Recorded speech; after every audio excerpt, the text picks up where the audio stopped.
네, 주의 말씀을 죄로 묵상하는 자가 복이 있는 사람입니다. 오늘은 특별로 성경 어떻게 읽을 것인가? 데살로니가 전서 2부 이제 말씀을 읽으면서 산책하기를 함께 하겠습니다.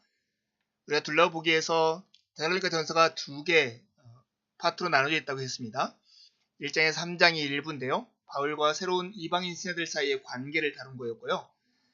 특별히 1장 1절에 10절은 데살로니가인들의 회심과 믿음의 본에 대해서, 2장 1절에 12절은 데살로니가에서의 바울의 사역에 대해서, 2장 13절에 16절은 고난받는 교회에 대해서, 2장 17절에 3장 13절은 바울이 디모데를 보내서 데살로니가 교인들의 모습을 살펴본 일에 대해서, 그리고 그들을 위한 기도의 내용이 나옵니다. 4장과 5장이 2부인데 디모데가 바울에게 전달한 데살로니가 교회의 문제를 다루고 있었습니다. 4장 1절에서 5장 11절은 믿음에서 부족한 것들을 보충하는 권면들이 나오는데요. 성적 순결에 대해서, 사랑과 자기 손으로 일하는 것에 대해서, 죽은 그리스도인의 미래에 대해서, 그리스도의 재림, 특별히 빛의 자녀들의 삶에 대한 이야기가 나옵니다. 5장 12에서 28절은 믿음의 공동체 안에서의 삶과 마지막 기도와 인사말로 데살로니가 전서를 마무리 짓고 있습니다. 이제 성경을 펴시고 말씀을 읽으면서 함께 산책을 해볼까요? 먼저 1장 1절에 10절은 데살로니가인들의 회심과 믿음의 본에 대한 내용인데요. 1장 1절부터 3장 마지막까지가 첫 번째 파트라면 1장 1절은 인사말이고, 1장 2절에 3장 10절은 긴 감사의 보고고, 3장 11절에 13절은 기도문으로 구성되어 있습니다.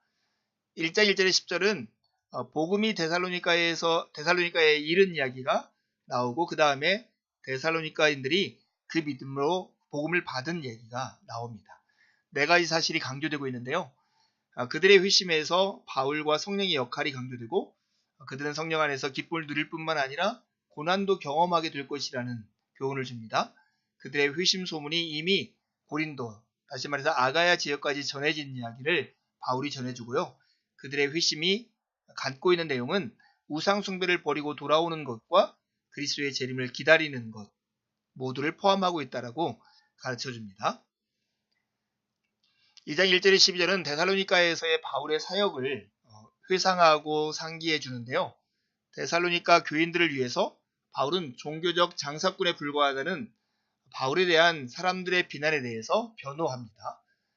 먼저 선교사로서 그들이 방문한 이야기, 선교사로서 그들이 사역한 이야기, 선교사로서 그들이 보인 모범에 대한 이야기가 나오고요. 특별히 아버지 같은 바울의 관심이 잘 나타나 있습니다. 바울은 데살로니가 교인들과의 관계를 설명하려고 세 가지 이미지를 사용하는데요. 첫 번째는 자녀 이미지고, 두 번째는 어머니 이미지, 세 번째는 아버지 이미지입니다. 2장 13절에 16절은 복음의 수용과 대적으로 인해서 고난받는 교회의 이야기인데요.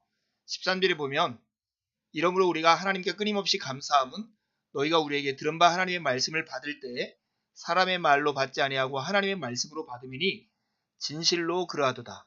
이 말씀이 또한 너희 믿는 자 가운데서 역사하느니라. 이렇게 말씀합니다. 바울을 핍박하는 자들이 누구였을까요? 그들은 바로 동족인 유대인들이었습니다. 바울은 이들에 대해서 명확하게 기소하고 정죄합니다. 그들은 그리스도를 십자가에 못 박은 자들이었고, 이방인들로 하여금 믿음을 갖지 못하게 지금 방해하는 자들입니다. 2장 17절에 3장 13절은 바울과 데살로니가 교인과 디모데의 관계를, 디모데를 파송하고 디모데에 보고하는 관계를 통해서 설명하고요. 그 다음에 이들을 위한 기도가 나옵니다. 바울은 자신과 데살로니가 교인들과의 관계에 대한 내러티브를 제시하는데, 바울이 잠시 그들을 떠났기 때문이었습니다.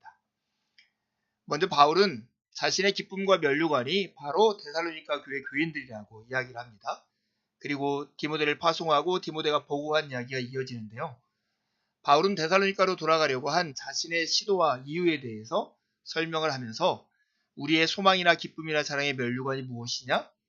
그가 나타나실 때 우리 주 앞에 너희가 아니냐, 너희는 우리의 영광이고 기쁨이다라고 데살로니가 교인들과 자신의 관계를 설정합니다. 그런 다음에 그들이 고난 중에 어떻게 믿음을 지키고 있는지를 알아보려고 디모데를 파송한 이야기를 하고요. 디모데가 전한 데살로니가인들의 믿음과 사랑의 기쁜 소식을 접하고 자신이 얼마나 큰 위로를 받았는가에 대해서 이야기합니다. 그리고 나서 바울은 기도를 하는데 특별히 축복의 기도를 그들에게 합니다. 바울은 자신이 말하려는 것, 특별히 거룩함과 사랑과 그리스도의 재림을 위해서 기도를 드리죠. 4장 1절부터 5장 11절은 믿음에서 부족한 것을 보충하려는 권면들을 담고 있는데요. 주야로 심히 간구함은 너희 얼굴을 보고 너희 믿음이 부족한 것을 보충하려 합니다 하는 3장 10절의 말씀, 그 말씀에 근거하는 것입니다. 먼저 성적 순결, 거룩함에 대한 권면을 하고요. 그들을 부르시고 성령을 주신 하나님께서 또한 그들을 일부 일처제의 성생활로 부르셨음을 상기시킵니다. 그리고 사랑과 자기 손으로 일하는 것에 대한 권면을 합니다. 이제 서로 사랑하는 문제로 관심을 돌리는데 그들이 서로에게 불필요하게 짐이 되어서는 안 된다는 것을 강조합니다. 그런 다음에 죽은 그리스도인의 미래에 대한 권면을 합니다. 그들은 재림에 대해서 많이 교훈을 받고 가르침을 받았었어요. 근데 일부 그리스도인들이 받기 때문에 죽었을 겁니다. 그러니 자연스럽게 그들은 이런 질문이 났겠죠. 그렇다면 이렇게 박해를 통해서 죽은 그리스도인들의 미래는 어떻게 됩니까? 이에 대해서 바울이 이렇게 답을 합니다. 그리스도의 재림 때 죽은 자들은 부활할 것이고 살아있는 자들은 그리스도께 끌려 올라갈 것이라고 말씀을 합니다. 그런 다음에 그리스도의 재림과 빛의 자녀로서 그것을 어떻게 기다려야 할 것인가에 대해서 말하는데요.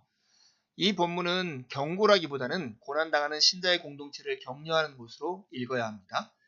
빛의 자녀로서 데살로니가 전서를 받는 데살로니가 교회와 또한 우리가 이렇게 해야 하는데요. 낮의 아들들이므로 밤의 일에 참여해서는 안 되고요. 준비 없이 그리스도의 재림에 직면해서도 안 됩니다. 2부의 두 번째 단락 5장 12절에서 28절은 믿음의 공동체 안에서의 삶과 마지막 기도 인사가 담겨져 있는데요. 믿음의 공동체 안에서의 삶을 그리고 마지막 기도 인사를 이렇게 연이어 나오고 있습니다. 12절에 13절은 지도자들을 존경할 것에 대해서, 14, 15절은 건강한 공동체의 관계를 가질 것에 대해서, 16에 18절은 기본적인 경건을 강조하는 내용인데요. 우리가 잘 아는 것처럼 항상 기뻐하라, 쉬지 말고 기도하라, 범사에 감사하라는 내용이 나오는 대목입니다. 19절에서 22절은 헤아려 좋은 것을 취하고 예언의 중요성을 강조하는 대목이 나옵니다. 바울은 예언을 장려하고 모든 것을 분별하여 좋은 것을 굳게 잡으라고 권면을 하는 것이죠. 마지막 기도는 앞에서 언급한 많은 교훈의 요점을 다시 진술함으로써 마무리 짓고 있습니다. 너희를 부르신 이는 미쁘시니 그가 또한 이루시리라, 이렇게 말씀하는 거죠. 성경 전체 이야기 속에서 데살로니가 전서의 위치는 어떤 걸까요? 이 서신은 현재의 이야기를 완성하실 우리 주님의 확실한 재림을 기다리는 기독교 공동체의 내적 관계들을 세우는데 유익한 교훈들로 가득합니다. 이제 할 수 있는 대로 반복해서 데살로니가 전서를 읽으십시오. 읽으면서 배우거나 묵상한 것을 기록하시고요. 기록한 것을 가까운 이웃들과 나눠보시고요. 다시 한번 강의를 들으면서 더 깊이 생각해 보시고 읽고 묵상한 내용을 가지고 하나님께 기도를 드리십시오. 하나님의 은혜가 아침 햇살처럼 여러분 영혼 안으로 스며들 것입니다. 감사합니다.